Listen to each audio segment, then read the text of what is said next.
Yok. Sen melekutta, o yerde, panıda. Men sana bolan kalbimdaki söýgüýimi duýduryp bilmän. Gözlerimi gizledim. Badam gahawaklarıma buktum. Özgelere yalan sözledim. Korktum.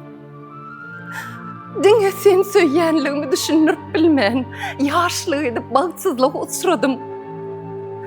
Kalpda dören, safy, mukaddes satlary ýaşyrmak günä eken. Wah, men söýgüýümiň haklygyny, saflygyny bir alajyň tapyp düşündirmeli ekenim.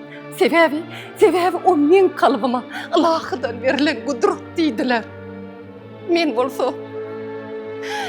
bolsa kalbymda senden başga yer ýokdugyny aýtmaga gorkdum. Bir hayalyk sandym. Maňlaýymdan çykan men nädem ýüregimden söýüp bilmedim. Paneň zulmünden gorkdum. Soň keştim çekmeýänini bildirmejek bolup günä edip durun. Diýmek men özüme berilen ömrü münasip ýaşamanlygyny, haklamanyny Allah'ın gadabyny uçurdum. Jowher canım, köňül guşum gursagıma sığmady, ýüregim çarpara bolupdyr. Eýse şundan soň Allah'ın maňa rehmi inermi? Özüň bilmeýi paş edipsiň. Sen men adım, boş gulaňda ýazypsyň.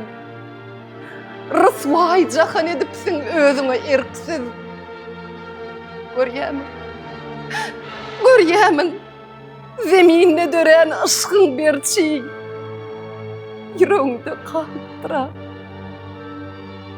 Sen onu näçe ihlas etseň, ýüregiňde aýyp bilmezsiň.